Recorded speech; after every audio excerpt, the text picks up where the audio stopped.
Wow, that was the first time seeing that. That's official. Okay, yeah. Is that your Super Bowl entrance that you just put together? So for our regulars, they know that we've just come on awkwardly for the past almost 100 episodes. But I had some, like, I'm telling you, February hit me hard. And I'm like, you didn't do too well in January, but February, Ash, you're getting everything done.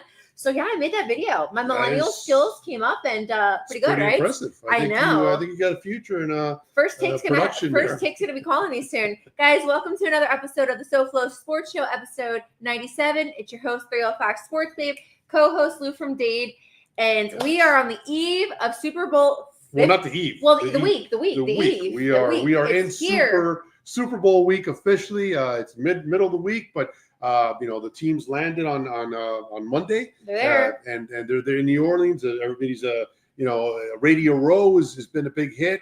That NFL experience. They had the media day. It's just everything is underway, and we are so excited for Sunday kickoff 6:30. You're just looking forward to the Super Bowl meal you've been talking about. You're like, where am I going to get cheesesteak? I want this and that, right. But I know you're licking your lips. Both teams have great options, right? Kansas City, barbecue, tremendous. Philly cheesesteaks all day. I mean, these are two good teams to set up your Super Bowl spread for. So before we get into Super Bowl, I just want to drop one thing. The NFL announced maybe like 3 hours ago, crazy news. In 2026, there will be a regular NFL season game played in Melbourne, Australia. That is okay. insane. I thought we were cool. Brazil, and then we're getting the Spain game this year. Right. Melbourne, Australia. What we know so far is that the Rams will be one of the teams playing, the LA Rams. It's going to be played at the MCG. How I remember this, because my team plays at the MSG, Matt Swear Garden, but it's the MCG, which is the Melbourne Cricket Grounds, and it holds 100,000 people. Now, you didn't know that. Our neighbor Daniel, our friend really, and our neighbor second, Daniel from Australia, when you told him that information, he said, wow, that's a big deal. It's 100,000 people there. So he was really excited about it. Yeah. No, and then the promo video, it has literally wallabies and kangaroos jumping. So that's awesome. And I like I said, they announced the Rams, but I'm assuming the other team's going to be a West Coast team because it's just a hop, skip away over there as opposed to bringing somebody from the East Coast. So more information to follow, but we do know that a 2026 NFL regular season game will be brought to you down under. Yeah, that's a big deal. The only thing I would say about all these international games, I get it, it's good. Yeah. But look, the Super Bowl should never be played overseas. I don't care where. Never. That is the American. You got their World Cup that could go all over, but I don't want to see a future Super Bowl in England. And I know we got our guest coming on here, and we'll ask him his opinion on that as well. But I don't want the Super Bowl being played outside the United States. It should always be in America. So keep with these international games, but never, ever think about putting the Super Bowl overseas. Patriotically over there. Guys, tonight we have a special guest. We have Adam Thompson. He's with Bookies Plus. He's a senior handicapper, formerly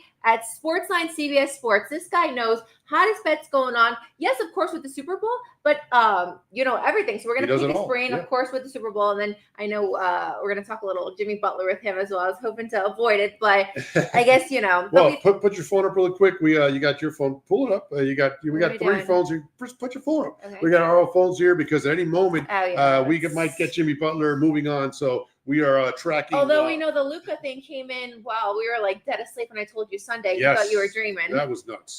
Anyways, before we bring Adam on, just a few things I just want to cover of the Super Bowl, just to kind of bring us all together, right? So sports betting, first of all, is legal in 38 states and in DC. During Super Bowl week, billions are spent in sports gambling. Billions with a B. When I told you that, you said millions. I said no, billions. No, I knew it was millions. I just didn't know it was billions plural. So that's huge. The 2024 Super Bowl, the American Gambling Association estimated a record of 67.8 million bets were made on the Super Bowl, which is 26% of the American population. I know one of that was my grandmother. Even my grandmother got into betting, so it's becoming more and more popular. Most of the bettors are placing on classic, like the money line, the spread, over under, but others are turning their attention to known as more things called prop bets, right? And prop bets are anything that you could put your imagination to, right? If you can think it, chances are that you can bet on it. Unlike traditional bets, prop bets allow you to wager on specific events that is unrelated to the game's final outcome. Right. So everything from the national anthem to the halftime to the color of the Gatorade to the coin toss. So this is this thing that's becoming more and more popular. And I mean, you got into it and I got into it, and well, I've always been into it. We'll talk about it with Adam here. It was taboo for many years, and now it's full fledged. Like the leagues are involved in it, where they're promoting it on all their sites, and the sports sites that are covering it as well. So this is just commonplace now. We will advise you, obviously, just as anything in life, do it responsibly. Yeah. So make sure you know what you're getting into. All right. But yeah, no, we're excited to talk about it. The Super Bowl is made for this. Everybody is you get the audience of people who normally wouldn't watch tuning in, and so yeah, let's go over it with our guests. Let's bring them on here. All right, let's bring them on and talk some prop bets. See, Adam, thanks for joining us tonight. Hey, thanks for having me, guys. And you are exactly right. It's the biggest sports. It's the Super Bowl of sports betting. Is the Super Bowl. Yeah. Everybody, anybody who doesn't bet on anything will find something to bet on in the Super Bowl. And frankly, it's just more interesting when you have a little skin in the game. It could be $10 on a coin toss. You're 100 times more excited about that coin toss than you would be if you had nothing on it. So it's become an interactive thing, and it's so mainstream. And sports betting used to be you had to be in Vegas. Yeah. Everything was in the shadows, in the alleys, and some dirty guy coming up, with a trench coat or something like that, and now grandma's in on the action. So, for the most part, it's good. You're seeing some sports, controversies with players, getting busted, in rings, but that's still few and far between. I think it just makes it more fun for a lot more people. No, definitely. It's becoming very widespread, and we have the chat open too. So we always welcome questions from any of our viewers. So some of the most common prop bets right off the bat, right? Before you get into that, I want to ask Adam. So how did you get into it? Because as mentioned, it was taboo for a while there, and Ashley mentioned 38 states now have gambling out of the 50. I remember I've been to Vegas several times. March Madness, by the way, one of the best times to go out and visit Vegas. Also, living in Florida, you'd have to sometimes go to the Bahamas, to get these bets in. So, how did you get into, now this is such a mainstream now and regular, not as taboo as it once was? Great question. Yeah, I played my first official bet when I was 18 at an offshore book when I was in college. Nice. And from there went into journalism and went into sports journalism. And while I was working for newspapers, I freelanced for covers.com, which is a huge sports betting site. Got my chops in there, just fueled my passion, basically. And yada, yada, yada. Many years later, I became the sports editor of the Green Bay Press Gazette, the newspaper, the daily newspaper in Green Bay that covers the Packers, and had a contact at CBS Sports eventually. And they were starting this thing, only a couple of years old, called Sportsline, which was their sports betting wing. And became their first ever handicapper not too long ago, and off we went. And then, then I got headhunted by this place called Bookies.com because a friend of mine was named their editor. They wanted to they were big in Europe, was just coming to the U.S. and they wanted to get a good team together. So yada, yada, yada, here I am at Bookies.com, enjoying every minute of it. Love the NFL, do NBA, MLB, horse racing. Yeah. And anything else you can put a couple bucks on. Because I was going to say, when you go to college, you don't study it. And you mentioned you studied sport journalism. I was a sport management major. Where'd you go to school? I went to University of Wisconsin at Oshkosh. Yeah. Oshkosh has the big air show every year. I know Oshkosh. They do. Yeah, you're correct. Look at you. Yeah. Yeah, I got my master's in aviation. So nice. Oshkosh is the largest. I did not know that. It's the largest air show pretty much in the United States, arguably in the world. And awesome. It's in the city, for that day, he'll tell you, it's impossible to get a house down. Oh, completely. Yeah. It's wild. It's actually that week. It's the biggest airport in the country. Is a little airstrip in Oshkosh, Wisconsin. It's bigger than Atlanta O'Hare. It's getting more flights in. It's pretty cool. It's definitely a bucket list. You got to get to Lambeau and you got to get to EAA. Those are the two big bucket list things. What a small world. Yeah. Wow, glad I asked that. I went to St. John, so if you want to talk some Johnny's basketball, I'm definitely she won't stop talking about it now that they're finally good for the first time in 40 years. Mind your business. I'm originally from Kentucky. So Rick Pitino was my boy before Calipari, before anybody. So I'm happy for him. I thought it was an interesting hire when they made it because he's about 103 years old already. Right. And year one, they kind of got robbed from not making the tournament last year, but they came out with a vengeance this year. They just beat Marquette. Yeah, no doubt. And looked really good doing it. Yeah. They got Connecticut on Friday, and man, if I had to pick one coach to win me a game, it's probably Pitino. He's done it everywhere he's been, from Providence to Louisville to Kentucky. A coach that's alive. If it's Iona, I would say Luke Carnesecca if you wanted to bring the dead back. Yeah, but no, hold on. Carnesecca did it at one school. My point is Pitino has won everywhere he's been, including Iona. He got Iona to the tournament. So Pitino is just the man. He's on fire. I have my head's 20 times bigger and I don't hear anything. He's an Arizona fan. So he was like, we won last night. I'm like, don't even talk. Like, I don't even care. Like, you're not at my level. So yeah, I'm still salty about Miles hitting that shot against Kentucky. That was a long time ago. That's Miles Simon. Yeah, Miles Simon. 84, 79, 97. Sorry. Simon says championship. Thanks a lot, Jim Nance, for sticking that in my head. Rent free. Yeah. All right, so let's go back to the Super Bowl. You got me distracted with St. John's. I could talk about that all day because it feels so unreal to be, where we're at. All right, so common prop bets, right? What team's going to score first in the Super Bowl? First score and play. How's it going to go down? Is it going to be, a touchdown? Is it going to be a field goal? How's it going to happen? The final score of the game is going to be an odd or even point total, first half winner, right? So all that's the common ones, right? That's ones that you could, yay or nay. So where do you kind of stand on those? Where do you kind of, who's going to score first? How's it going to go down? We're going to see a rushing touchdown? We're going to see a pass? What do you say? I try to leave no stone unturned because it's kind of my job to find, and the Super Bowl, it's just times 10 because there's thousands and thousands of ways you can attack this, from the coin toss down to will the final play of the game be a field goal, a game-winning field goal, and everything in between. There's Taylor Swift related props. There's, at one point there was will there be a streaker prop? That was a few years ago. The problem is with that one, somebody bet a large amount on yes, and there was a streaker, and it turns out that the person that bet the big wager was the streaker. So that one's not there anymore, but there's a lot of opportunity in every angle. I like them all. There's also the players. There's over under on yards, over under on receptions. With every player that's going to be out there, there's a prop for them. There's red zone percentage. There's pretty much everything. And some of the ones I really like that just came out today are cross sport props. So is it who's going to score more? The Chiefs.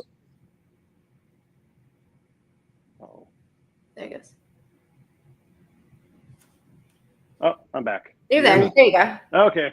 You ended on the Chiefs.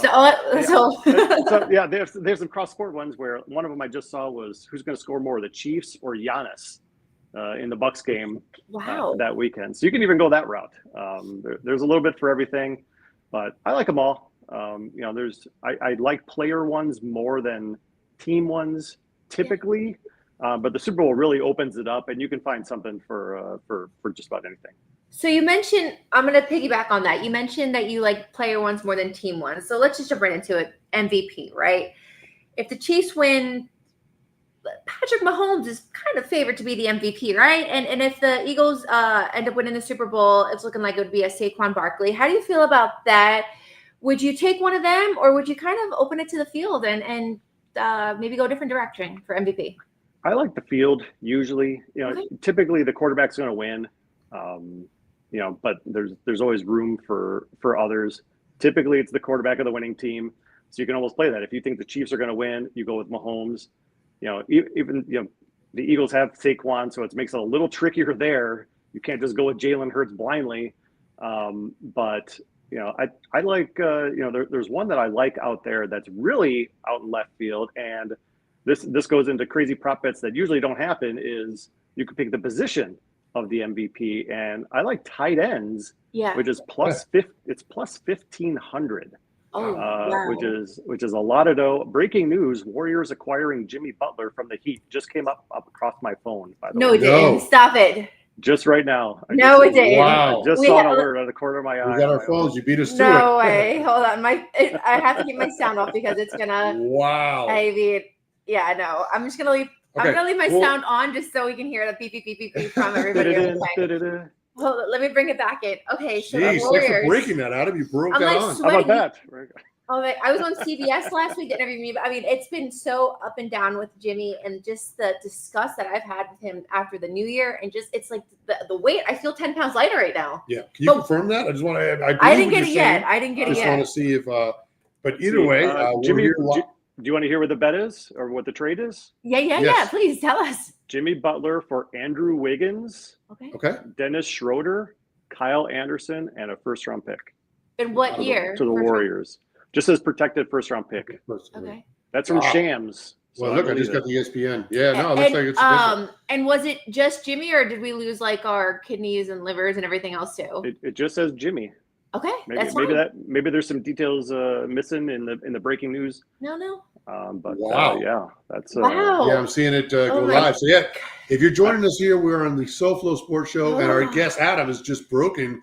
Wow, Adam from Green Bay told us. Green Bay is breaking, pretty much just broke the news that Jimmy Butler is on his way to Golden State, and we are getting back Andrew Wiggins. And well, Andrew Wiggins is a headliner there in that trade.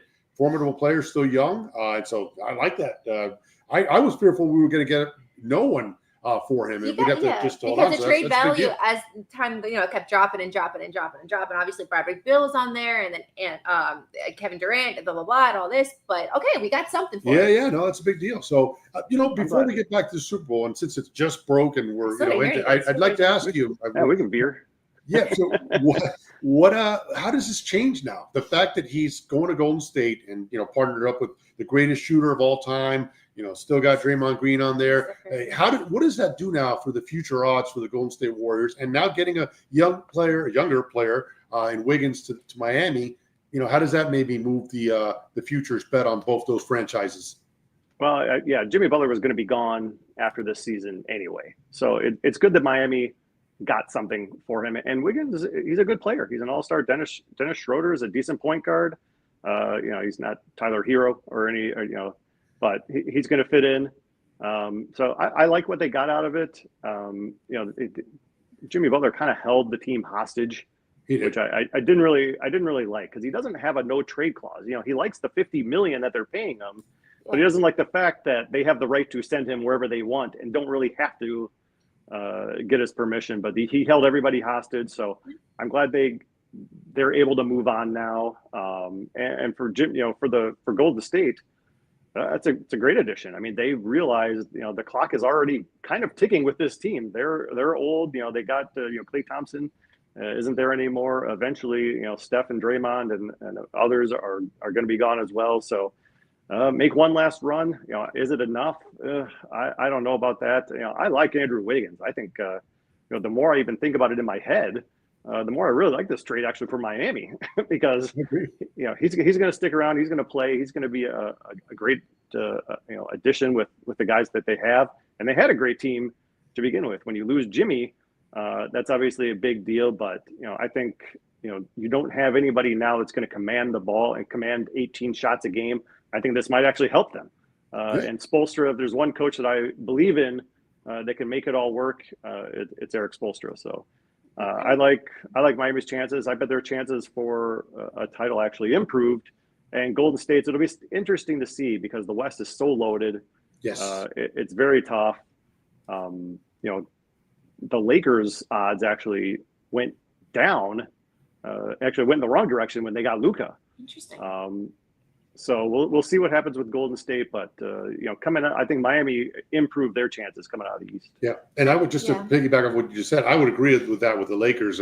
Luca is dynamic and young, 25-year-old, as opposed to a 31, soon to be 32-year-old Anthony Davis. But they gave up a lot of size, and Anthony Davis is a double machine and could do a lot of things that Luca can't do. So I agree with you. A lot of people were surprised by saying that, because they think that the Lakers fleeced the Mavericks in this trade just because you gave up the marketable and superstar Luca, the upcoming yet to be in his prime. But the reality is Davis is in his prime now, and I think he does a lot more, or would have done a lot more had he stayed on the Lakers than what Luca could possibly do. So we'll see. But you're right about that. No, it's going to be, like you said, interesting down in Miami. Tyler Harrow's having a fantastic year. He was named reserve for the All-Star game. Khalil Ware, our rookie, is creating ripples. So it's interesting to see how these new guys will come to Heat culture. Yeah, no doubt. And that's a lot to process. But I know. We're a little shocked. Let's bring it back here and let's concentrate on the issue at hand here and the Super Bowl. Okay, so we spoke about MVP. All right, let's get to another crazy one. The color of the Gatorade, right? Another Super Bowl prop bet is to bet on the color of the Gatorade due to the embeddable post-game Gatorade bath that they have. The most favored color has been purple, just because it's been purple in 23 and 24. And purple is the color of Mardi Gras. The Super Bowl is in New Orleans. Maybe another three-peat. What do you see the color of the Gatorade being this year? I know the other colors were maybe yellow-green, but are you feeling purple? I like your angle with the New Orleans. That's kind of thinking outside the box. That's kind of like next level stuff. You're going to be a degenerate handicapper, before you know it. I got this. So welcome but yeah, the Chiefs have used purple the last two. If they win, they're not going to break that tradition. If they keep winning, they're going to keep using the same color as much as they can. Green, yellow green has been kind of assumed. If the Eagles win, they're going to go that route. But the purple thing is interesting because you are in Mardi Gras. Does that matter to Philly? I'm not sure if it does or not. I think it's more, if you can, the odds are better with the Gatorade colors than it is taking these teams actually to win the game on the money line. So, that is an angle you can take. And this is the one game you can take it, stuff like that. Perfect. So Andy Reid with the purple bath and then Nick Sirianni with maybe the green-yellow bath. Okay. It depends. It depends. Right. It depends on. I like Adam's angle. I like your question. I appreciate Adam's answer to that. So yeah, it depends on which team wins. So I like that. In terms of getting back to the game, obviously with the game being indoors, weather is not going to be a factor here. We know that. Not going to be too humid. There will be no snow, no rain. We were there 3 years ago. Yeah. That dome takes care of that. So, but the line. Do you see it staying at right now? It started off at 1.5, right? Not a lot of movement in either direction. Do you anticipate it staying at 1.5 as it is right now? And talk about some of the bigger bets that have come in that you're aware of, that you've heard on either side, maybe on both teams. Yeah, because it's those big bets that really move the needle in Vegas and online. And right now, there's been a couple of bets of 500,000 or more. But they've been on both sides, which is the interesting part. I think there's been 2 on the Eagles and 1 on the Chiefs of at least 500,000 just to win. And usually the big bets come in Friday, Saturday. So we haven't gotten there yet. We'll see $1 million bets at least. Mattress Mac from Texas will probably chime in with a $4 million bet on the Chiefs or something crazy like that. But as of right now, it's pretty even as far as. The way to kind of look at it to see where the sharps are going, which is the kind of the big time, big money guys who make millions doing this all the time. They'll put in their money and you'll see the difference in the percentage of bets that are on one team versus the percentage of the money that's on the one team. You could take a number from that and determine where the kind of the sharp plays are. For this game, there's no angle for it. It's almost the exact same numbers. So as of right now, I expect this to stay at 1.5. It was 2 right when the line came out last week, but it quickly went to 1.5, and it's stuck there pretty much ever since. And as of the way it's looking right now, I don't expect it to really change much. I'm going to go into the chat. I got a question here. I didn't get my $500,000 yet. Coin toss, Adam. They want to know what you're thinking about the coin toss, right? I mean, that's the standard heads, tails. What are we looking at that? Before you answer that, we watched. I'm not sure if it was a Sugar Bowl. There was one of the bowl games had a very odd coin toss, and I'd like to ask you if you caught that. It was a Notre Dame game. They pretty much just said, "Will it land heads or tails?" And he didn't ask. The referee did not ask either team captains to make the call. They just pretty much said, Ohio State, I think it was the Ohio State game. You are the visitor. I'm going to flip it. It's heads or tails. How did that mess with a potential gamble if there was a prop bet for that? They cancels out, right? Yeah. What would happen? That's interesting. Like that? Yeah. If you don't win the toss, because I guess you don't make a call. Right. I do remember thinking, and I never heard anybody say anything about it, but I do remember watching it and going, wait, did the ref just say your heads and your tails? Like, what just Yeah. happened here? Super odd. Was students like too dumb they can't call it, or I don't know. That was bizarre. That was weird. But I think it's usually who will win the coin toss is what side you want to pick, or you can do heads or tails. There's both options. Right. At most sports books. I shy away from that one because it's literally a 50-50 bet. There's some more fun ones like length of the Star Spangled Banner. Over under a certain number. That's one I actually like. John Baptiste, who's going to be a musician. He may sing it. He may play an instrument. I don't even know what he's going to do with it, but I know he's played it previous times at big events. And the line here is it's 105 seconds, 105.5 seconds. Will he go over or under that number? He's gone way over that number in the 3 biggest events that he's done it for, including one that he went 142 seconds on because he was playing the piano and getting all fancy. And, it's the Super Bowl. Nobody's going to slim it down at the Super Bowl. It's your one and only opportunity to play in front of the biggest crowd you will ever play in front of. Right. Nobody's going to quickly, run through that. So if he's done it 142 seconds, 121 seconds, and I think 114 or 117 to go 105, I think he's going to go over that number. So if you got 500 grand sitting around, over on the Star Spangled Banner, if you want to get it out of the way early, you don't want to wait for final score or even halftime, jump all over the over for the national anthem. And you mentioned music. Obviously, another one is the halftime show this year. It's Kendrick Lamar. So I know there's prop bets associated with that as well. How many songs will perform? Who will come out with him? So that'll be interesting to see how that all plays out. Literally. Yeah. And I wanted to ask you also. So you mentioned the Star Spangled Banner and the streaker as well. So with those kind of bets, with things that somebody has inside information, if you will, how does that get perceived? And those bets, if that gets brought out, are they immediately bet suspended, maybe, let's say, or something? Because especially if the national anthem is pre-recorded, which I hope that's not the case. But how does that get weeded out? Is there just an alert that comes up? Somebody flags it? How does that normally come to play? There for the online ones especially, there are limits. So you could put 250,000 on the Chiefs to win, but it might be 1,000 is the max for the Star Spangled Banner or some of these other things where somebody knows what's going to happen. You may not know, like the Gatorade one, might be a little higher than that. But yeah, if there's some insider information, like some places were taking bets on the Royal Rumble, the WWE. Yeah. Well, of course. a lot of people know who's going to win that before it happens. I think. Wait a second. Are you saying wrestling is scripted? Well, don't break yours heart. Yeah, Triple H knows at least. Somebody knows what's going on. Vince McMahon knows the truth. So those things you can't put $100,000 on because some ring tech or whatever who overheard it somewhere would do so and win. But they're still available, and they figure even if somebody finds out, it's not a lot of people that find out, and it's not going to cost them big if the max is $1,000. That makes sense. So they're not going to bet a whole big thing. Right. And then I guess the one other question I wanted to ask you was, I'm not a Swiftie.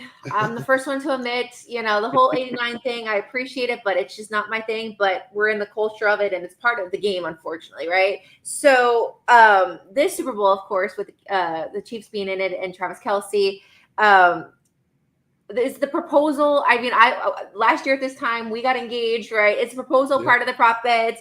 Is how many times is Fox going to cut to her? Are we seeing that a little more popular, or is it kind of just like get it over with and not really? I have not seen anything like that, but it will come. It'll show up at some point. I'm shocked I haven't seen it yet. Actually, at Bookies.com, I create odds that don't exist that we use, and one of them was when will they get engaged? And Super Bowl weekend was one of the favorites. Especially if they win, will he do it on the field on after the game? I don't know if Taylor would put up with that.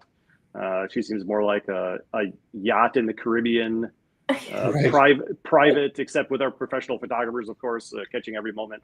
Yeah, she may not like that pressure, on the field, especially if she's not going to say yes, which she probably would. But who proposes to people in stadiums, anyways? Who does that, right? I did, Adam. Sorry, she's Yeah, I did. I proposed to her at halftime of the Dolphin game. So yeah, that's I'm awesome. that guy. Right. Remember when the Boise State player did it? Yeah, Fiesta that's Bowl right. a long time ago. That was Fiesta Bowl, a magical moment that everybody remembers. So yeah, it could happen. It was, you know, tell me which one it was. Unfortunately, the Dolphins did not win the game. It was on Monday Night Football against the Tennessee Titans 2 years ago. And no, 2 years ago.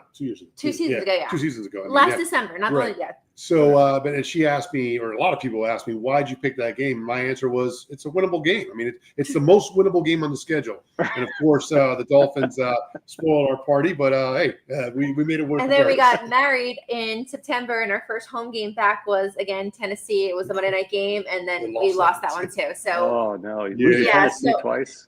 The prop bets on our marriage or our wedding. So whatever you do for your next honeymoon or vacation, don't go to Nashville. No, something bad is going to happen if you go. We do have unfinished business there. So when the Dolphins are, because look, we lost to them twice here in Miami, so we may have to go over there and settle the beef over there. So we'll see what that. And although we did want to go to Gatlinburg for Valentine's Day, it just didn't work out. So anyways, but Adam, before we get you out of here, I know that you got. And first of all, thanks again for joining us and for breaking the news. I'm sweating about it. That Jimmy Butler is no longer a member of the Heat. But before we let you go, and again, thanks for joining us.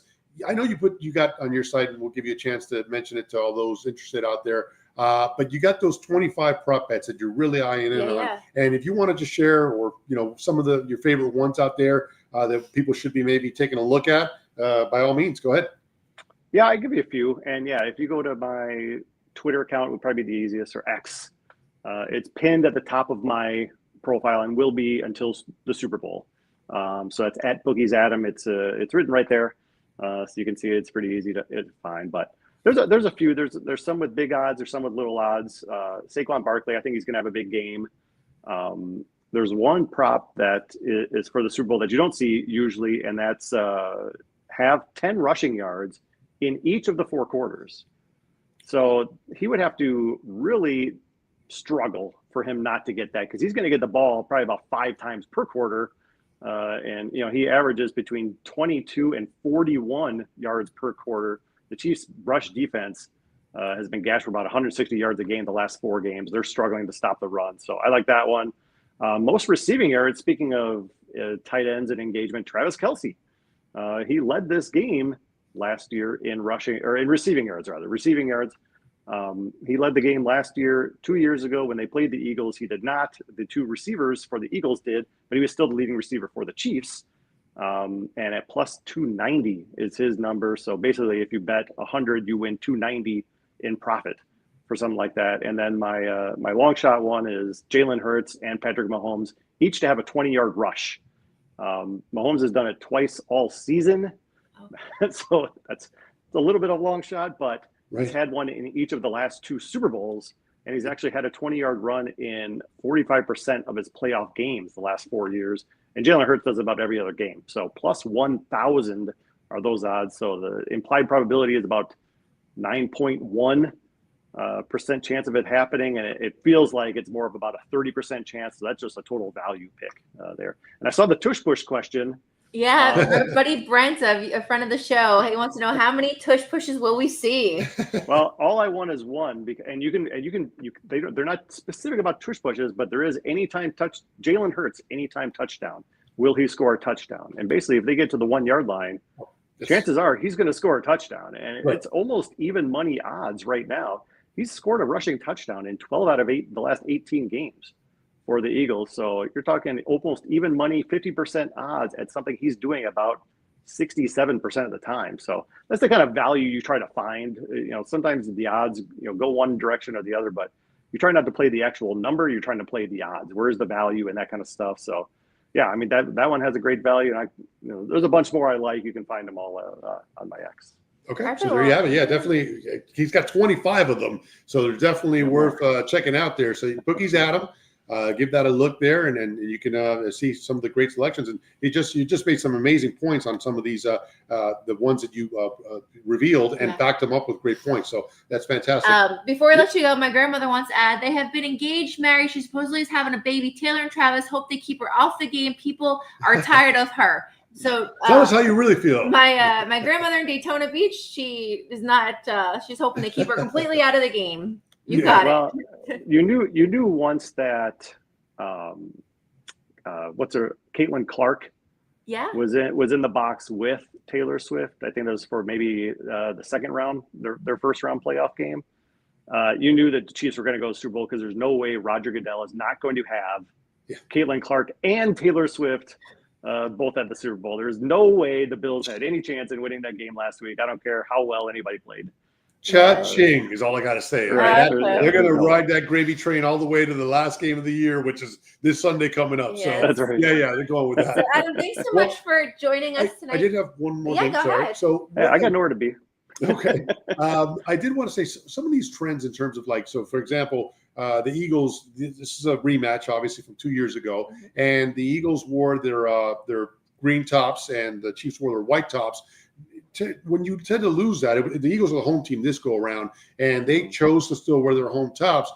What about those kind of odds where what you should do is the trend is to reverse that, and now change the jerseys just to have it, from the luck perspective. Have you seen any trends like that? Just to, common points that have happened in previous Super Bowls that teams try to avoid just for jinx purposes? I don't recall. It's always the Chiefs that are in the Super Bowl. So it's hard to tell. And it kind of goes just AFC, NFC is how the home team's determined. But, some teams don't play as well at home. Sometimes teams are more focused on the road. They'd rather have their road jerseys, just for that sake. I guess the Eagles like their home jerseys. They're going to go with them. But yeah, they get the choice. I don't think they have to wear those jerseys. I think they get to pick. But as far as I know, most teams usually just go with the home because they, just feel more comfortable in it, I guess. Yeah, that's true. So, all right, Adam. Well, we got some Jimmy Butler stuff we got to cover, and some Marlins and Panthers. So we're not going to keep you out with that crazy. But thanks so much for joining us tonight. We really appreciate your time. Where can our viewers read up on your content? Where can they follow you on social media? Where's the best way that they can stay in touch with you? Yeah, bookies.com is the site. The easiest way is probably, because I put the links on my Twitter, especially at Bookies Adam. You can see it right there. Follow me. Pick, once the NFL season is done, NBA. I've been making NBA picks all season. MLB, big into that as well. So they'll keep coming. They'll keep rolling, even if football isn't happening. Yeah, and March Madness coming up as well, right? I mean, besides the Super Bowl, I would guess that March Madness is the second biggest betting opportunities here for the calendar year. So that's always a big. And that is the best time to go to Vegas. You are correct. Absolutely. More than the Super Bowl, March Madness is the best time to get there. I would agree. It's those 4 days, right? Thursday and Saturday games, and the Friday, Sunday games. Say less. I got a Big East team going there. Yes, say less. During the Sweet 16 is when it's at its all-time high, and the games start earlier out there. So that's the best time to visit Vegas. And so so people can definitely not just follow your picks for the Super Bowl, but for the upcoming NBA and college basketball season. March Madness. Yep. Well, thanks a lot, guys. Tell Moser I said hello. You got it. We will. Take care. Stay warm. Take care, Adam. Thank you. I'll try. Bye. Right. All right. That was awesome. Do you want to check if he's going to be able to join us? I don't want to say No. So, thanks again to Adam for coming on tonight. Just a disclaimer before we get into any other content. We at the SoFLo Sports Show promote responsible gambling, right? You bet on your Hard Rock app. I bet on my Hard Rock app, but you got to do it responsibly. Right. Gambling can be addictive. Please gamble at your own risk and, adhere to local and state laws. Bet with your head, but not over it. And so all information that was provided tonight is not our opinion. So just because Ash said so and so and so, don't hold me to it. All right, guys, don't hold me to it. What Gatorade color did you say again? No, look, obviously this show is predicated on SoFLo Sports, but the Super Bowl is, as mentioned, is the biggest gambling day of the year. And, it's fun to explore these things. But to Ashley's point, you got to just make sure you're doing it responsible. And, just enjoy the game and bet responsibly is all we're saying. I may have bet on the Panthers and St. John's winning last night. So you didn't do too well on that. I did fine. And yet my South Florida teams wanted to screw me over. I was doing fine with the first game. But guys, in all seriousness, again, bet responsibly. It's fine. You can win anywhere from the boxes to the spreads, this and that, but just do it responsibly because it is very got a couple boxes. Actually went last night to Mike's, our local neighborhood bar, which is awesome. And I put in some squares there going on. So that's awesome. And it's a lot of fun to enjoy the different angles that you got. Just do responsibly like anything else. Absolutely. Be smart. Think with your cabeza. Yes. And not with your corazón. Yes. No. Anyways, all right. So let's wrap up Super Bowl. Let's get into it, right? With the Eagles and Chiefs at the Superbowl. We have been there. I want to share some pictures of us actually there, right? So let's see. So go ahead. Tell them what we got here. Yes, this is outside of the Superdome, the Caesars Superdome. It's one of the used to be the Mercedes-Benz Super Bowl when I've been there 3 times actually, believe it or not. And so 2 of them for Monday Night Football games involving the Dolphins. Yeah. One with you, and the previous one we got killed. And so yeah, but this is the Caesars Superdome outside, and it's really an awesome structure. This is us. We had good seats there, right behind the end zone, and. What a good time what there. else you got there? This is the famous roof that's got the Caesar mark for the Caesars sports betting or casino, I should say. So that's pretty awesome. And look, we won the game, so we finished it off with some famous. We would eat them regardless. Let's be real. We are Cafe Du Monde there, the famous beignets in New Orleans. So, but yeah, we had these on Tuesday, what we called Victory Tuesday, because it was a Monday Night Football game that the Dolphins won. So yeah, no, it's a, you know, I'll give you a chance to give your opinion of the venue, but I loved it. It is an older venue, opened up in the 70s, mid 70s. It's an older venue. It's very, the perspective, it doesn't go out. It's massive. It's called Superdome for a reason. Yeah. But it goes up, and it's never ending. Got 6 levels, right? And it's all 6 levels. It's not like a fake level in between. It's actually 6 levels. The steps to get up are very very tough to get up there. So. But no, it's an awesome venue. You could feel the history there. We'll get into some of the stats here. But yeah, what do you think of the venue your first time out there? Yeah, no, I mean, New Orleans, right? So I like to base the city around food, right? I'm a foodie. We're foodies. I appreciate good food. We're going to disagree here and big time. So New Orleans just didn't do it for me. The whole, no, I mean, I'm going by myself next time if you're going to be. That's more than okay. Because I'll be in New York eating my pizza and bagels. No, okay, so we had a lot of fun, right? Let's think of the good. We had a lot of fun. There were tons of Dolphin fans when we went there. We drank a lot. There was a lot of cool places. I did not actually probably lost weight that trip, and then I came back with COVID. So that was an interesting trip of ours. But no, the atmosphere, the fans were really, really cool. They're passionate fans. And we won. So we had a good experience. All right, that's a boring answer. I'm going to give you the real thing. Number one, yes, she loves her pizza and her New York style fare food. But look, New Orleans got great food. Obviously, the seafood, the gumbo, the Cajun shrimp, the spices, the po' boys. So endless, you know, obviously I can eat a little bit, right? So the food is great, but it's a party city. I mean, there's not many places in this country. Miami is one of them, where we live. Las Vegas is another, and New Orleans is right up there in terms of partying. The live music, right? The old plantation homes are pretty cool.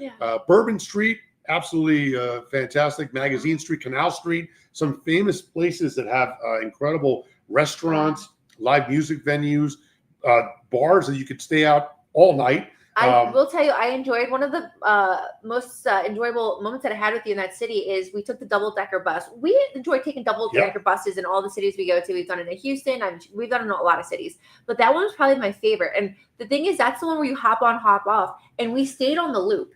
And by us staying on the loop, we got to see everything. And I think we did the loop maybe twice. So that was really, really interesting to see the different areas where you have like the homes with like the moss around, and then you have like the city, and then you have, the plantation. So it was I really enjoyed the history of it and the picturesque of the city. Yeah, they also have Champion Square. So New Orleans, the tradition there is a city of vibrance, and they march. Right, the Saints come marching in. Yeah. So for Saints games, they actually do a march from wherever in the French Quarter you're at, and they march to the Superdome, which is awesome.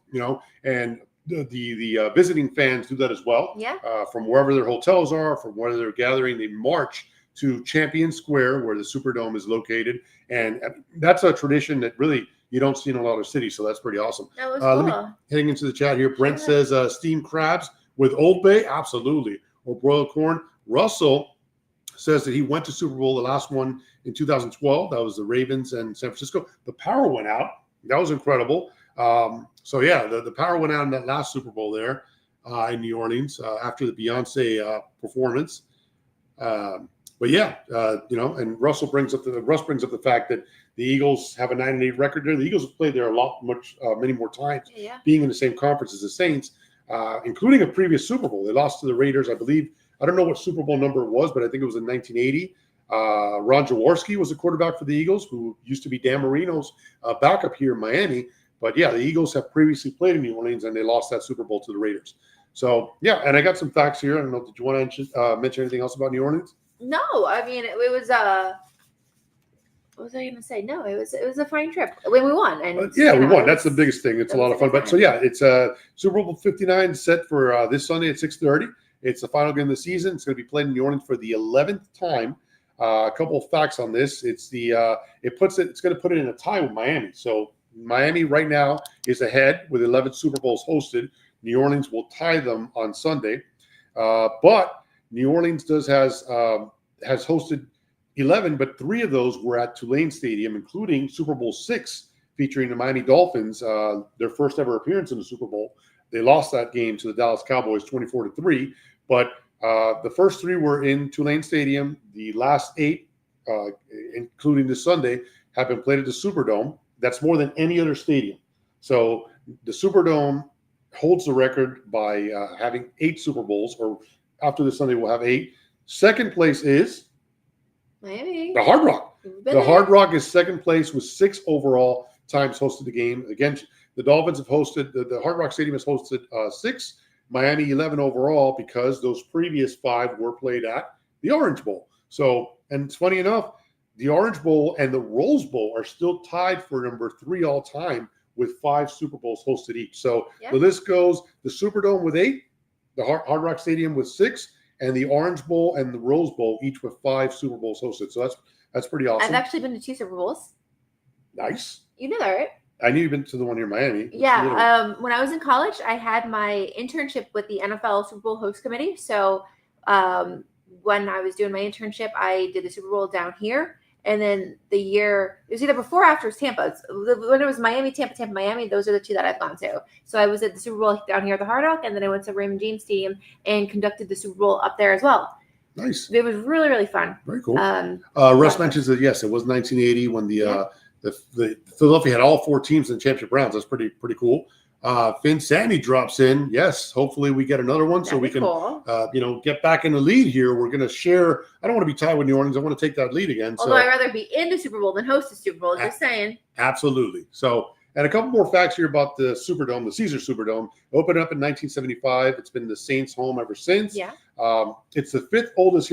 Actually, I want to open this up to the room here. It's the 5th oldest active stadium behind. You want to guess them? I'm going to show you. Okay, so the 5th oldest active stadium. It is the 5th oldest. Give me the 4 in front of them. Okay, so I want to say Buffalo. Buffalo is number 4. Okay, I want to say Soldier Field. Soldier Field. Okay, and then stop. No, people. No, those are my ask my friends. Okay, so no. I want the room. Let me get one guys, more. You asked me. I want to continue. This is my game show right now. Right. Hold on. Well, no. Okay, yeah, Soldier Buffalo. Okay, Lambeau. Yeah, so 5 is the Superdome. I was doing good, though. Yep, number 4 is Buffalo, which, by the way, Buffalo's last year at Highmark Stadium, before known as Rich Stadium at Orchard Park. Yeah. It's their last year next year. So New Orleans will actually move up to 4. Which one did I miss? No, Soldier Field. I said Soldier. And Lambeau. So hold on, I'm getting to it. Okay. So the Saints Superdome's number 5, Buffalo, Highmark Stadium, number 4. Yeah. You missed Arrowhead, Kansas City, which we were at. You didn't let me say they're it. number 3.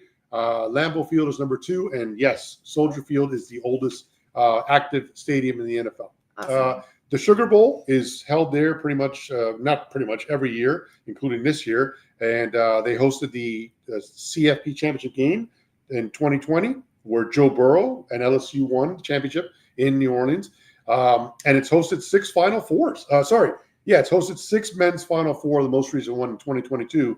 So, a lot of history in the Superdome. And it's the Smoothie King Arena. It's the one that's right next to it. Yeah, and that's where the New Orleans Pelicans play. That's where the Pelicans play their basketball. Right next to it. That's where you can not see Zion Williams play because he never plays. He's missed 300 games. So, he's been horrible. The RG3 of basketball here. Anyways, too soon. Yeah, so that's the history on the Superdome. Let's just jump before we switch gears because we have a lot still to cover. Super Bowl predictions. Chiefs and Saints. Sorry, I have Saints. My gosh, Chiefs and Saints. Chiefs and Eagles. Chiefs and I'm Eagles. talking so much about the Saints, Chiefs and Eagles. What do you think? How do you think this game's going to roll out?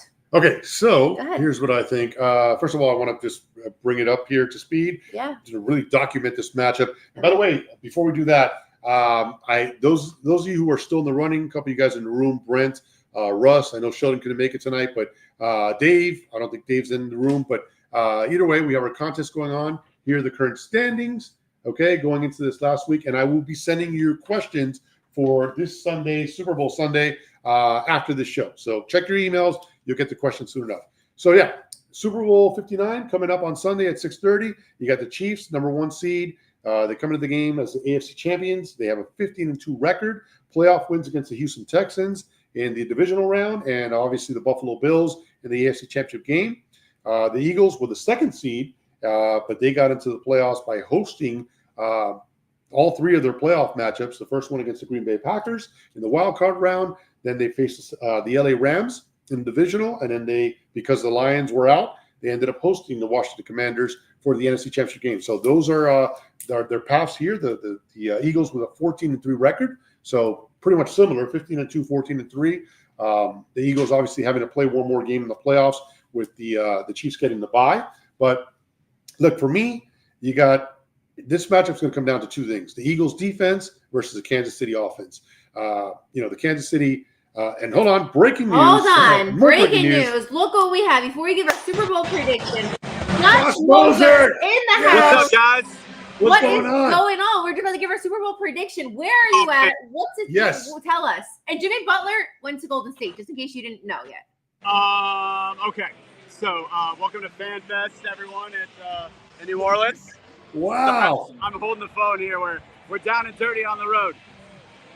So I can tell you that this came together pretty quickly. There was some dissension within the Warriors as far as wanting JB, but I can tell you that the owner was the person that was really pushing for Jimmy Butler.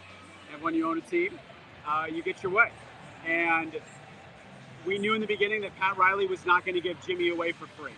Yeah. And honestly, if you want me to take you through the whole saga from what really transpired, is that going back to last February when Jimmy's dad passed away, and he got hurt before the playoffs, Pat Riley made a remark that says, keep your mouth shut up, or play. And Jimmy didn't like that.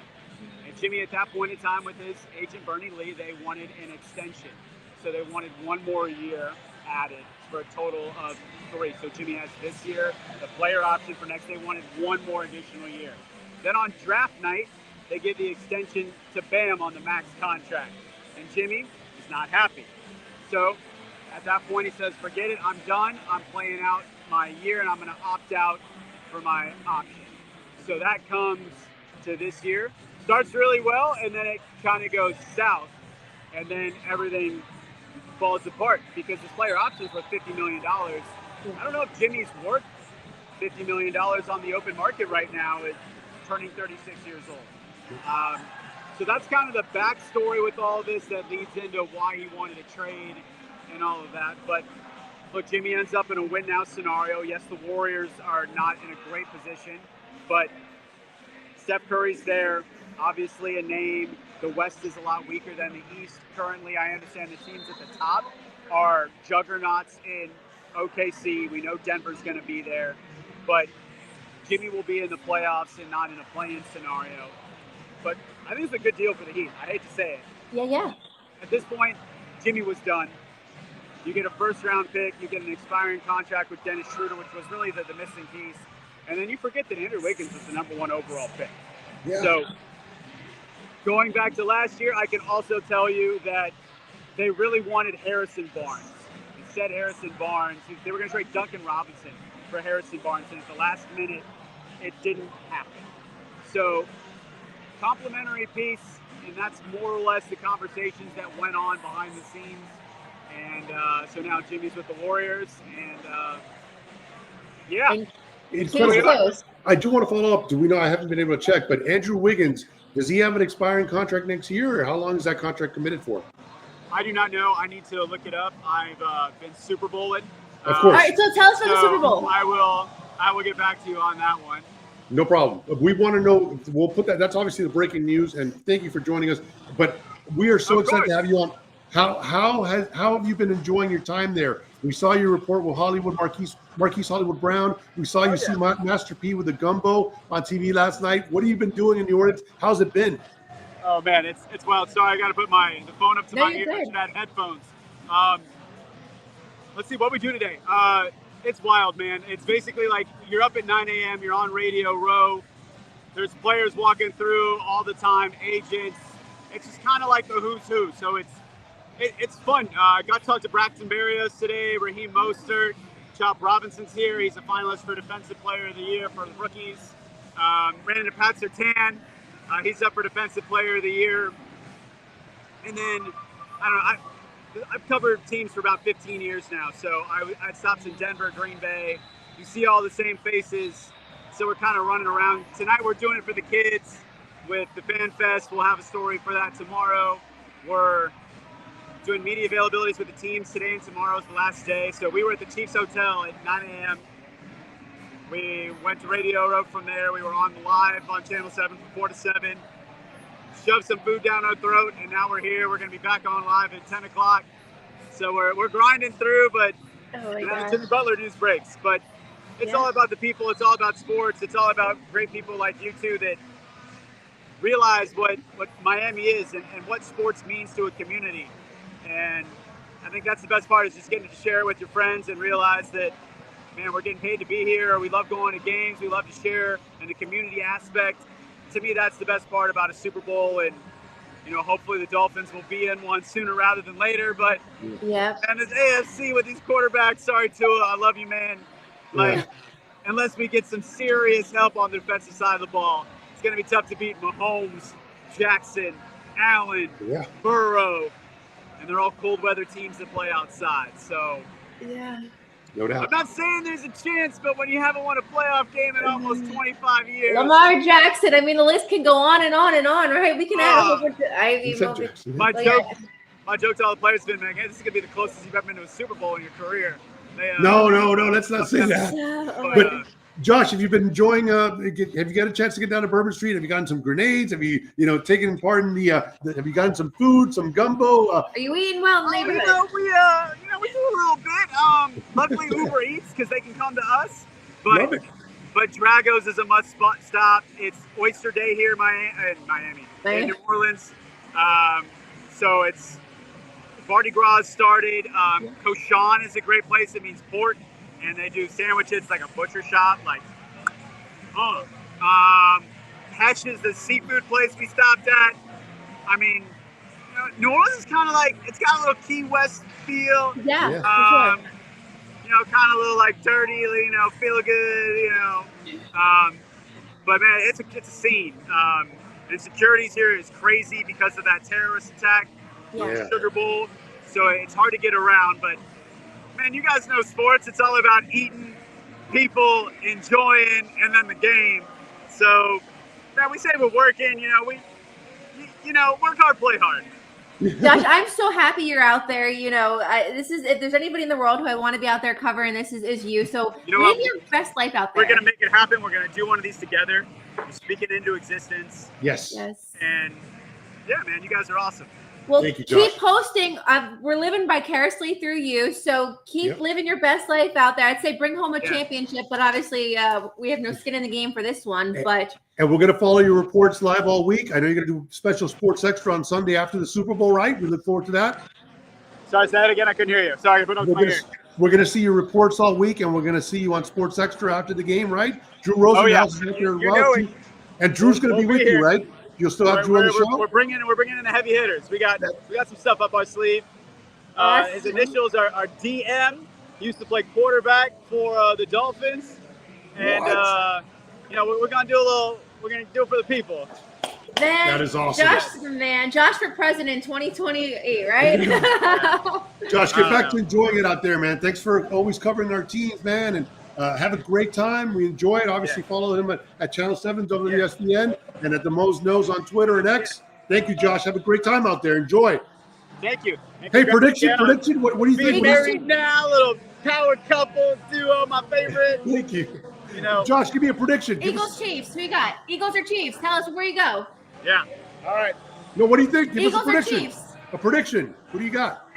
Oh, prediction. Jalen Carter is sick right now, so that's a big issue for the Eagles. Look, the Chiefs just find a way. The refs are gonna do something stupid. We're gonna talk about it for 2 months. You know, it's just gonna happen. I'm taking the Chiefs. I hate Mahomes winning. Okay. He's the best. We have the Tom Brady era in the AFC. Brady was the only person to beat Mahomes. Yeah. I think it's gonna be Mahomes. Wow. But Saquon killing. I think the Eagles offense, I mean, they put up 50 plus. Yeah. So, but Spagnuolo, I mean, it's hard to beat the champs. So I'm rooting for the Eagles, but I think the Chiefs are somehow going to magically get a phantom 15-yard penalty, and they're going to end up winning this thing. Interesting. I'm with you. I also think the Chiefs as well, so we shall see. Yeah. All right, go have some fun. We'll catch you later. Take care, Bye, Josh. guys. Bye. That is awesome. Wow. Josh is living his best life out there. That is so cool. Josh, of course, covers all our local teams down here on Channel 7, the local Fox station. And so, yeah, he's out there because Fox has the game. Josh always try to cover all our teams on the road, especially the Dolphins. And so, yeah, it's awesome to see him out there having a great time. And there you saw it. He pretty much is right now at the fan experience. I know he was at the NFL experience yesterday. He covered one of the local players in South Florida, Marquise Hollywood Brown. Yeah. Got a chance to ask him some questions there on the stage, and he's also been through Radio Row. He broke the news that not only is Drew Rosenhaus, who's a regular on his Sunday Sports Extra show, he's going to have apparently, you heard it there, a guy whose initials are DM, war number 13, played for the Dolphins. I'll leave you guys to figure out who that is, but that's a big deal. Well, leading into that, I also want to say in Dolphins history, I like to bring up take it back to history. This day in history, February 5th, 2005, Dan Marino was elected to the Pro Football Hall of Fame. So just going to leave you to that. Just saying. Look it up. Just saying. And what a of course, coincidence. tomorrow's the NFL honors. So they're going to announce the new class for the 2025 Hall of Fame. By now, you know that Richmond Webb didn't make this final round, but we still have our hopes up. We obviously want to get him in there. And so we're going to continue our fight for that. But it'll be nice for those that are selected to the Hall of Fame tomorrow night. They're also going to announce the MVP and all the other major awards. So, yeah, it should be cool. No, but that was so cool. That was awesome. We wanted to have Josh on the show, but it's so I didn't want to tell him a certain time because how do you tell somebody, hey, I want you this time when you're in New Orleans? You know what I mean? You're living his best life. So, so really, really grateful that he was able to sneak on the show and give us first-hand footage of the madness, and he's just having a great time. Yeah, that's great. Okay, so what I want to talk about, go ahead. Well, we're breaking it down here. So to me, and you just heard one of the guys that I'm about to mention, but to me, it's a game between the Eagles defense and the Kansas City offense, right? I don't think either or is the same. Like the Eagles defense is way better than Kansas City's defense, in my opinion, as is the Kansas City, at least in terms of the quarterback, right? Mahomes is Mahomes. A lot of people are saying that they just can't bet against Mahomes. So, you're going to highlight guys like Zach Baum, the linebacker for the Eagles, Jalen Carter, who we heard Josh Moser say is hurt. You got Nolan Smith Jr., Jordan Davis. The Eagles, defense is just on a different level. They were the number one overall total defense in the NFL all season long. They had 10 turnovers in 3 playoff games. 10 turnovers in 3 playoff games. That's remarkable. On the Kansas City side, the cast of characters there, primarily Mahomes and Kelsey, who have anchored 3 Super Bowl victories already. You got Xavier Worthy, the up-and-coming rookie, who's, probably going to be the fastest guy on the field out there. Pacheco is probably my favorite. Pacheco, but really Kareem Hunt is back as the number one option there in Kansas City. But, still formidable running game. But again, to me, it comes down to the Philadelphia defense. I think they're going to impose the will and slow down Mahomes. I would also put it out there to the special teams. You got 2 kickers in Harrison Butker and Jake Elliott, who kind of are going through some issues. Jake Elliott's missed some extra points in the postseason, and Harrison Butker was out of action for a long time. So he's still, getting back up to speed and getting, it'll be interesting to see if the game comes down to, a field goal, and you got 2 guys that are right now not at their best. I'll say that. And then the last one is coaching, and that's a big mismatch. You have a veteran coach like Andy Reid against a not so veteran coach, but somebody who still obviously knows how to win. Nick Sirianni. And has been there. He's been in the Super Bowl in those 2 years against this team. It's the same Kansas City Andy team. Reid's resume is a little longer. Oh, a lot longer, and definitely. So that is the one edge that I full-heartedly give it to the Chiefs. But everything else, I think the Eagles have the upper hand here. With Vic Fangio, of course, our defensive coordinator. Yeah, Vic Fangio, again, he's got the number one overall defense in the NFL. And to me, the X factor here is Saquon Barkley. Yeah, no one's been able to stop him this year. I know they're going to probably give it to Lamar Jackson because it's a quarterback's league. But to me, Saquon Barkley is the MVP. I think he's the difference in this game. And I am going to pick the Eagles. I got the Eagles winning 26-23. You mentioned Saquon. It's so crazy to think that he spent time with the Giants. And not that he wasn't great on the Giants, but it's kind of just like, wow, like look at you now in the Eagles. So my prediction is a little different than yours. I'm favoring the Chiefs. I think that Andy Reid is going to make it a three-peat. I think Mahomes and Travis Kelce obviously are going to have great connection. It's going to be a high-scoring game, right? Both teams know how to score. So even though, you mentioned the Eagles defense, I think Kansas City is still going to run through it. And I still think that Philadelphia is going to run through the Chiefs defense. So I think it's going to be 35-27 Chiefs. Wow. Okay. Yeah. So not so far off with the last matchup, which was 38-35. And I have this other stat here, 66 ESPN experts. I just used ESPN that they're winning, and they gave the advantage to the Chiefs. 41-25. The Chiefs, as mentioned with our guest Adam earlier on, they are 1.5 point favorites in this game. So a lot of people are predicting, or at least the experts on the ESPN side, have the Chiefs taking it by a margin of 41 votes for the Chiefs to 25 for the Eagles. The biggest public score, the number one commonality score was 38-31 Chiefs, which I think that's a high scoring game. Again, with the Eagles defense, I don't see that happening. But if it were to get down to the shootout, I would probably favor Mahomes. And it's hard to bet against Mahomes. A lot on the line here, obviously. Legacy, right? So they're going for the three-peat, which I know you're going to get into. Never happened before. And then Mahomes, even though he's 30, or he's not 30 yet. No. He's close to it. He'll be 30 next season. But he's got 3 Super Bowls already. But winning this one and being 4-1 and losing it at being 3-2 is a big difference. Of course, we all know Tom Brady, who's going to be calling the game. I thought we got rid of Brady from Super Bowls, but he's going to be, in the booth for this game. He's got 7, and he's who Mahomes is chasing. It makes it a lot harder to track Brady down if you don't get to 4 before age 30.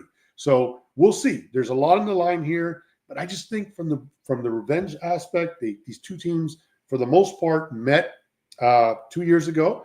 And the real big addition, you could say Xavier Worthy, as we mentioned. You could say Hopkins as well was brought in, but not for that particular Super Bowl, but Super Bowl before that, Tyreek Hill was on that team as well. The difference here, I think, is going to be Saquon Barkley. And so we'll see. But it is it's going to be an incredible game. He also just got engaged. He proposed to his longtime girlfriend. Yeah, and it is his birthday, by the way, too. Yes, all stars are lining up. Yeah, all stars are lining up for for the Eagles on this side. But look, it's going to be a lot is on the line. A lot of legacy opportunities, a lot of big things to do. And I'd be remiss if I didn't ask you who your MVP think is going to be. You mentioned the Chiefs. So do you think, we asked Adam earlier. The obvious you would think would be a Patrick Mahomes. Okay, if Travis Kelce goes crazy, they say tight ends. That's what our guest said as well. Like a tight end, it could be like a sleeper pick as a MVP. But I would be remiss if I didn't say Patrick Mahomes. Yeah. So I'm going to, obviously, just based on the fact that I picked the Eagles and I pretty much said Saquon Barkley's name about 10 times, I'm going to go ahead and pick Saquon Barkley. I will say that my second choice would be A.J. Brown. A.J. Brown is a dynamic, big stud receiver. And if A.J. Brown has a crazy run, like maybe like a catch, a short, yardage catch, and he just stiff arms somebody and takes it to the house, which he's very capable of doing with how powerful he is. I think a run like that could, if that's a difference in the game, I feel that could get A.J. Brown. Do you feel like it's going to be more of a run game, or Yeah, I think right. I think the Eagles are gonna run it down. I don't see Mahomes orchestrating methodic drives. I think I think points are going to be at a premium. It's going to be tough to score. The total I think is 49.5. Yeah. It could go over that. I don't see it being a very low scoring game, but I just don't think that Kansas City is going to be able to go up and down the field against the Eagles. I'd also like to point out that another reason why I say it is the Chiefs had a lot of close games this year. I mean, they're 12-0 is their record in one-score games, but they went down to the last second on a lot of those games. Yeah. I mean, give them credit for winning it when it came down to it, but I don't know that they've played a team as good as the Eagles, and we're going to see if they can do that a 13th time, because I think it's going to be a one-score game. And, again, because of all the struggles they had throughout the season, I think this one, they're not going to be able to get by on the skin of their teeth. Yeah, no, you make a good point. Throughout the regular season, the Chiefs had all these close games, and we kept saying, is this the team that's going to knock out the Chiefs? Is this the team going to knock out the Chiefs? And it was almost looking a little too scary. Or were they going to chase the Dolphins' perfect season record? And then obviously with Andy Reid, with chasing Shula's all-time win record. So there's a lot we were just lose, please, please, please. So obviously they did lose, but they are in the Super Bowl. So why don't you check into the room? Check into the room, see go ahead, put some on. Yeah, check in the room, see what the roof reels. Guys, drop your predictions in the chat. Unless you are in a contest, maybe you don't want to show your hands, but I know Russ Taylor doesn't care. He's going to show his hands. You know who he's picking. But everybody else, if you're in the contest, you don't want to show your hand, that's fine. But otherwise, definitely put your prediction out there if you want. I also want to make another prediction, and it's going to anger some people, but I'm going to go ahead and say it. I don't think this is the last time that we're going to see Mahomes and Hurts playing the Super Bowl. I think that they're going to meet up again. I don't think it's going to be next year, but I think that Mahomes and Hurts in this particular matchup, because look, the Chiefs, they have Mahomes, right? And he is the cheat code. He is the path to go through Arrowhead to get to the Super Bowl. And I got news for you. The Eagles are going to keep this team together. And I know Barkley is a running back, and running backs age out, but you still got Brown, you still got Devontae Smith, you got Jalen Hurts who can do it with the through the air and on the ground. So I think we're going to see another Chiefs-Eagles Super Bowl in the future before those careers are said and done. I can tell you somebody who does really want the Chiefs to win, and that's Pat Riley. Yes. And that's because – okay. Go ahead. I'm just going to – while you're talking, I'm just checking. Guys, so drop your chats in here. Drop in the chat your score prediction. We got Russ saying 28-24. Russ Taylor says Cooper DeJean interception penalty. MVP. Wow, that's interesting. Yes, that's true. Well, don't say yes. Russ. Tell people what you're saying yes to. Go ahead. MVP. Chris Jones, not Matt Mahomes. Yeah. All right. So some good predictions there. Okay. Good. Your 3P. Yeah. No, I was just gonna. Well, I want to see what you're saying yes to. So let's see. Yes to Chris Jones being, if not MVP. Okay. Howie Roseman is the mastermind.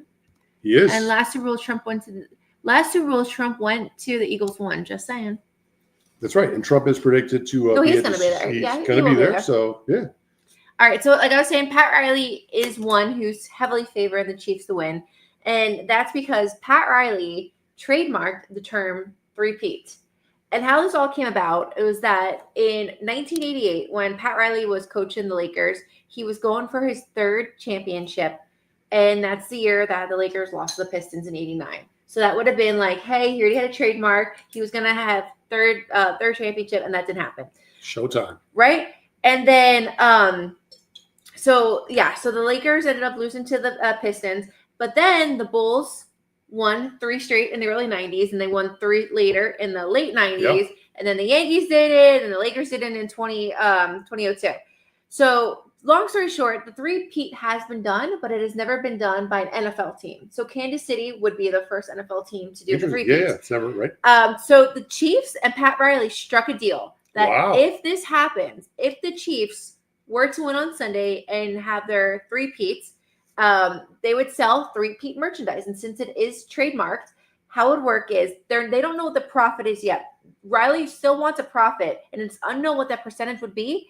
But if the Chiefs do decide to use that trademark, any of the proceeds that Pat Riley takes, he already said it's going to the Pat Riley Family Foundation. Oh, that's awesome. That's perfect. So a little love story, built into this. And it also reminded me of Margaritaville, when Jimmy Buffett the whole fins up trademark. Trademark, right? So these men like a Jimmy Buffett, like a Pat Riley, are so business oriented that they're not just trademarking silly words; they're making huge profits from it. So Pat Riley did it, and a part of me would say, hey, don't jinx the situation, but you have to talk about it because the shirts are made. I mean, the shirts are probably made already. The shirts are made and ready to go, and obviously, the minute the game's over, they're holding up those shirts, so you have to make the shirts, and because of that, you have to have a deal in place. But I wouldn't have let that information get out there because, again, there's a jinx aspect to it, and I believe in that. I mean, how many times do you see when a team is up in a series, in the World Series or Stanley Cup Finals or NBA Finals, where the mayor comes out and says, hey, we're planning the parade route, and people are like, wait a second, the series isn't over yet. Let's not talk about it. So I believe in that certain way, but again, you have to prepare for these kind of things, and if they do three-peat, Pat Riley's going to get involved in that. So look at that. Yeah, so we shall see, but it's an interesting deal going on, and we'll see how that all rolls out. Anyway, switching gears, let's talk basketball. So let's rewind back to Sunday. Sunday morning, we woke up a little extra early because we had the Miami Marathon going on in our front yard. Something that we don't partake in, but we spectate from the sidelines. So yeah, we're spectating from the sidelines. And as I opened my eyes, I had a text message from my boss saying Luca got traded to Lakers. And I was half asleep, but I heard the sirens going off for the Miami Marathon. So I shrugged Lou. I said, Lou, big news. And obviously, he's like, what? He's half asleep. That was on my fourth dream. And I was like, Luca got traded to the Lakers. And he was like, no. And I'm like, Lou, I'm not lying. He's like, it's not true. And so I was like, all right. So then I did my research. It was all over. And he was like, check ESPN. They're the only ones I believe. And within 2 seconds, I pulled it up. Originally, when the story was broke, it was broke Saturday, late night, Sunday, early morning. Shams reported it. And everyone thought Shams got hacked, right? Social media, easy ways to get hacked. And we're like, there's no way. And that's what you kind of thought too. So, it all came out that Luka Doncic got traded to the Los Angeles Lakers with LeBron James.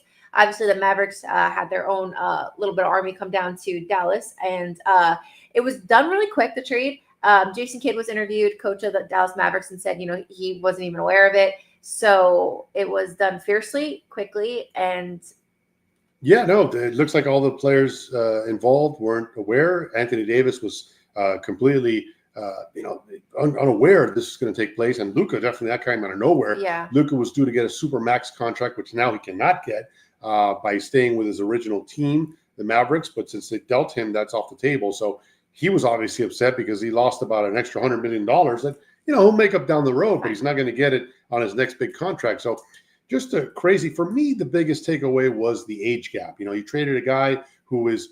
Look, Anthony Davis is one of the top players in the league, top 10 for sure, and maybe just inside that, and dominant. He's in his prime right now at 31 years old, but he's going to be turning 32 next year, and he's got a lot of miles on his legs, and so right now, Anthony Davis, yes, it's right on par with Luka, but man, Luka marketing wise, it's a global, right? You're bringing in people from Europe to watch the game for Luka, that you're not doing that with a local, an American player. And the years, the biggest thing for me is the years. Luka's 25, overweight, underweight, whatever. He's 25 years old. He has not yet reached his prime. And he was a fan favorite, beloved. You mentioned there was people protesting and upset. So I was shocked by it. I was shocked that they made that move. I actually think right now, the Mavericks probably are in better position because I don't think Luka and LeBron match up well. No. They both demand the ball a lot. They both like to play make and lead and run point. And I don't know how that's going to work. Plus, they gave up a lot of size. So right now, I definitely think the Mavericks, believe it or not, in my opinion, made out for this season right now. But long term, man, how do you let a guy like Luka go? That's crazy. Very interestingly enough, the Dallas Mavericks, did you hear what they did to their season ticket holders? Yes, I did. Yes. $2,000. Yeah, I saw that. Yeah. Wild. So if you guys did not hear, the Dallas Mavericks offered their season ticket holders a refund of $2,000, which I would be inclined to ask the Heat, can we have a refund of $2,000 since Jimmy Well, Butler? because we actually made I out in this know, trade I for know, you I guys. know. For those of you guys It was tuning a in, joke, yeah. Jimmy Butler got traded, and I'd like to say, checking into the room here, Brett points out that the Warriors and Jimmy Butler returned to Miami on 3/25. So we'll stay tuned, obviously, for that. Russell says the same, and Russell also says that the Heat currently lead Philadelphia 86-79 after 3 quarters. So thank you for those updates while we're on the air here. Yeah, the Heat lost last night in Chicago. They were looking good. They gave up the lead. Cardinals started falling apart in the fourth. They were playing the 76ers tonight at the Wells Fargo Center. So yeah, it'll be interesting to see this post-game show for the Heat tonight, regardless of whether win or lose. It's all Jimmy. It'd be interesting to see how Coach Spo and the team answers and reacts to these trades. I know our guest last week, Will Manso, who'll be all over that as he, is the pre and post game source for the Miami Heat. So he'll be on top of that. Josh Moser as well, who joined us earlier. So all the local TVs are going to be covering this for a while to come. Specifically, as Brent and Russell mentioned, with Jimmy coming back to town now. The Warriors is a matchup being in the Western Conference. They only make one appearance a year, and it just so happens to work out that comes out next month. That's going to be interesting to see. Also, just mentioned that the Heat did not win last night. It wasn't all roses for the Panthers either. The Panthers had a game in Washington, D.C. against the Capitals where they fell to the Capitals 6-3. Capitals are on top of their division. So this matchup that you saw last night could very well possibly be the Eastern Conference Finals matchup as well. I know you wanted to talk about. Yeah, let's talk about, they lost, but that's not really the biggest thing for them. Let's talk about what they did on Monday. As you can see here, they went to the White House, met with President Trump. This is a tremendous moment, historic moment. The Panthers' first time doing this with their first Stanley Cup. And there they are. The picture up top is them in the press conference at the White House. And the second picture is where the president inviting them to the Oval Office. Yeah. That's a huge deal. I mean, look, I know a lot of people may be thinking a certain way or whatever, but at the end of the day, this is a White House visit. I mean, huge moment, historic for the Panthers to be in the White House. And I think the loss last night was a little White House hangover, right? They probably went to Old Ebbitt's Grill after the White House visit on Monday. And then they probably stayed up all night sending pictures and talking to their loved ones about the fact that they were in the White House. But also the Capitals, like I said, they're on top of their division. They're a really great team. It's apples to apples, so if they're going to lose, that's, lose now as opposed to getting the jitters out later in the season, possibly seeing them the Eastern Conference Finals. Yeah. So that was very cool to see. Matthew Tkachuk, our captain, was very, so he said beautiful words out. And he was, very patriotic. He was very humbled. He's a proud American. He very much is. Matthew Tkachuk. And so the fact that he was in the White House, he realized the moment, and that was awesome. And, the Panthers, that's really what the highlight was in this 2-game trip. They're at the St. Louis Blues tomorrow. But again, being at the White House for their first time ever for our franchise, that's huge.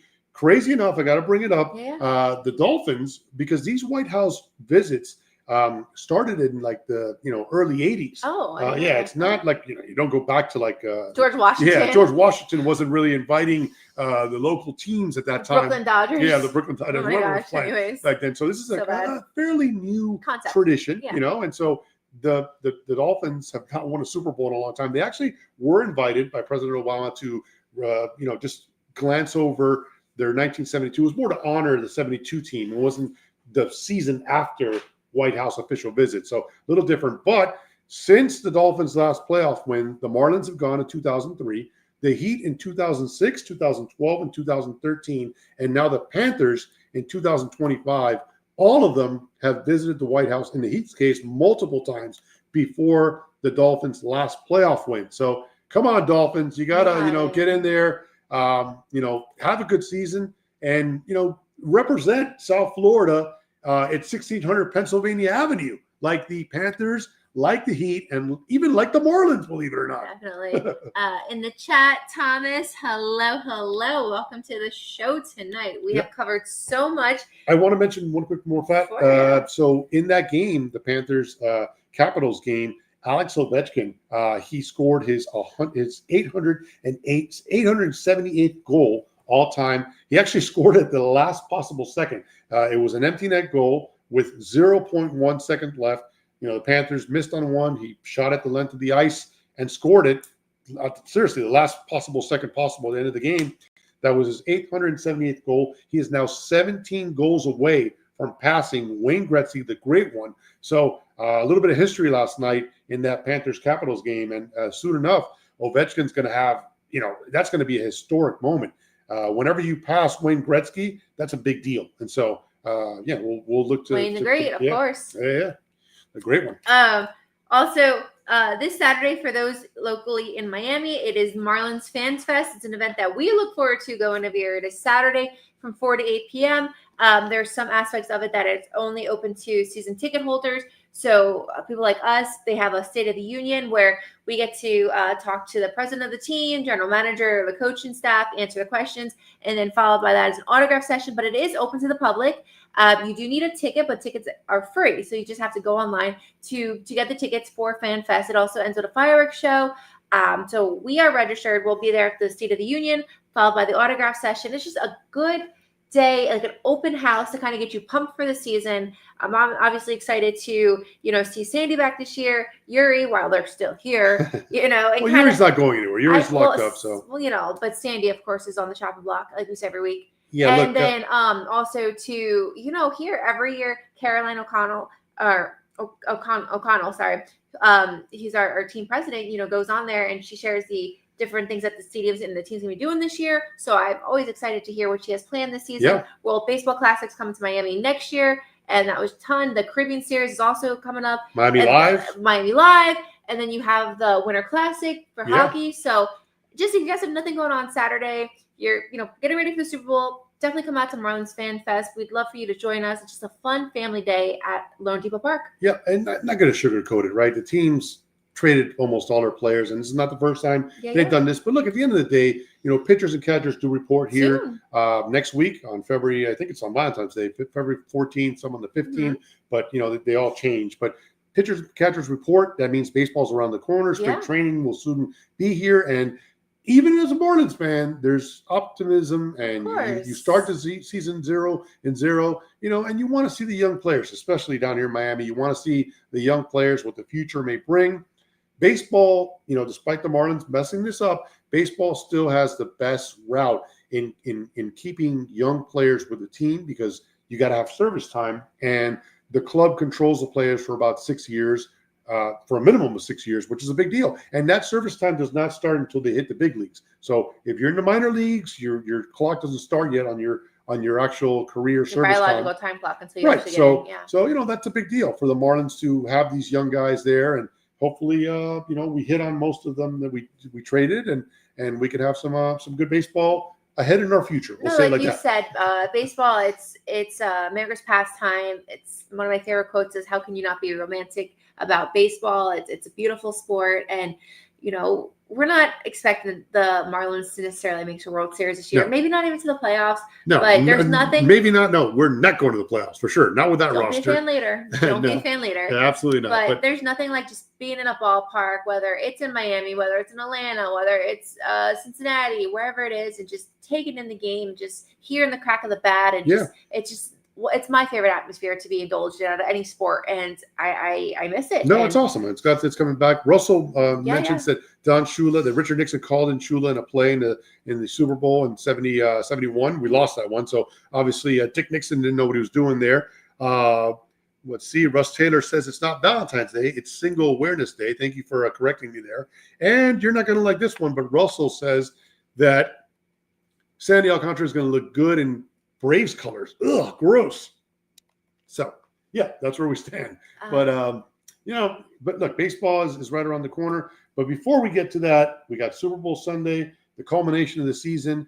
Guys, drop in the chat what your favorite Super Bowl foods are. What are you guys planning on eating on Super Bowl Sunday? Are you more of a wings guy? Are you more of a burger, cheesesteak, pizza? Well, what are your go-to Super Bowl foods? I want to know, because I still haven't decided what I'm going to have on my menu. What do you as you guys do that, I just want to, before we share that, something important. Yesterday was National Childhood Cancer Day.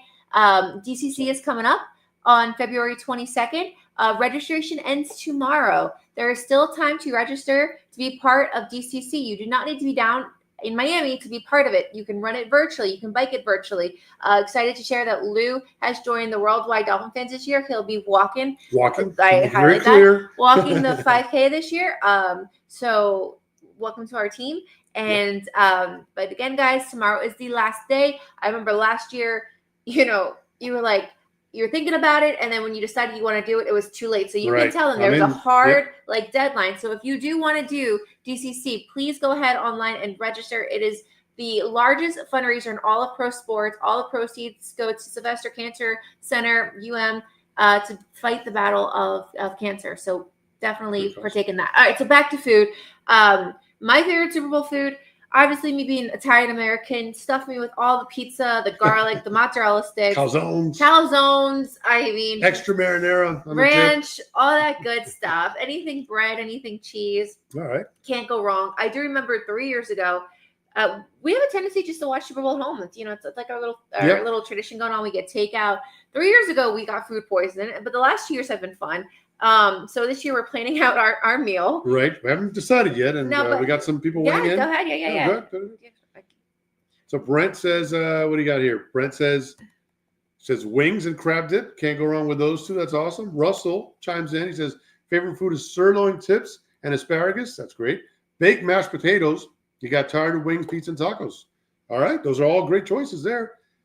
Russ says that he's smoking wings, cheesesteak egg rolls, deep fried Oreos, popcorn chicken, nachos, and salsa. No double dipping. I like it. You stole my heart with the deep fried Oreos. My gosh, one of my Russ, that is hey, listen, your team's the Super Bowl, man. You got to enjoy it in all angles of it. So. Although I will tell you, Russ, one place that I do love in the Philadelphia area that actually creeped into Jersey before I left Jersey was the Philly Pretzel Factory. I don't know if you've ever been there. You probably haven't. Nope. And Russ knows exactly what I'm talking about. So if you want to ship a box down here, I'm not going to say no. But it's a store where they make the soft pretzels. Oh, nice. Fresh. Okay. So, Russ, I'm shocked to see that you don't have some soft pretzels on the list, because that would be like my number one, because they're just so amazing. If that's any food that I love from Philadelphia, is the Philly Pretzel Factory. So shout out to them. Yeah, perfect. And we got Miss Fins in the house. Thank you, Ms. Fins. Yes, please, guys, like tonight's show and subscribe to the channel. She also joined our DCC team. Yes, that's right. She's so the two newbies, welcome to the squad. Teammates, boom. It's going to be fun. It's going to be a great event. It really is. We have all players. Mac Hollins will probably be there. He was a former Dolphin at one point. All the former players. You mentioned that name, and I just remember him looking like a Muffet coming in. Yeah. Like, I'm just okay. But yeah, I just mentioned it. Jalen, why did you say Jalen Phillips? Sorry, Jalen Phillips. Thank you. Christian Wilkins is probably back as well. I don't know why I said Mac Hollins. I know. Sorry. That was bad. Put that in the DM for Lou, and like I said, if you want to ship down some down here. But yeah, explain Philly Pretzel Factory. But yeah, Mac Hollins not a good example. No, sorry. I just Jalen Phillips. First guy I thought of. Mac Hollins was actually walking around shoeless around and just saying hi to everybody. It was pretty cool. He's with the enemy right now, so we'll see. But like I said, who's been there that we've seen? Zach Thomas. We've seen Dan Marino. We've seen Jason Taylor. All the greats, all the Dolphin greats. Make their way down there. You mean Zach Thomas? Of course, Zach Thomas is one of the greatest. I thought I mentioned that. You didn't. Well, either way, all the Dolphin greats come out, and it's more importantly than that, it's a great cause. It's a great event. So yeah, if you have a chance to sign up and do it, is it still tomorrow's the last day? Tomorrow's the last day. So get your signed up. Get you registered. Yeah. Always remember our team, Worldwide Dolphin Fans, ran by myself and Biggie. Yep. So we've had a great show tonight. Obviously, we started the show with. He can't. He only had this a little bit. Yeah. Okay. We started the show with Adam with Bookies Plus, but he's a senior handicapper, so he gave us his favorite prop bets. Then we had Josh Moser, one of our favorite one of our, because we have a few friends, but a sports reporter, sports broadcaster down here in the Miami area, came in live from New Orleans, gave us a view of the Fans Fest going on there. So we really appreciate that, and he's living his best life. So we really appreciate not only Adam's time tonight, but also Josh's time. And for everyone in the chat hanging out with us, the show did go a little longer, but there was just so much excitement that we just couldn't, and halfway through the show, we find out that Jimmy Butler got traded to Golden State. So this was just a wild episode. So if you did miss it, like, definitely gives you more reason to go back on YouTube and rewatch it, because this was one episode that you do not want to miss. And again, we gave you a lot of great prop bets, but if you are going to gamble responsibly. Right.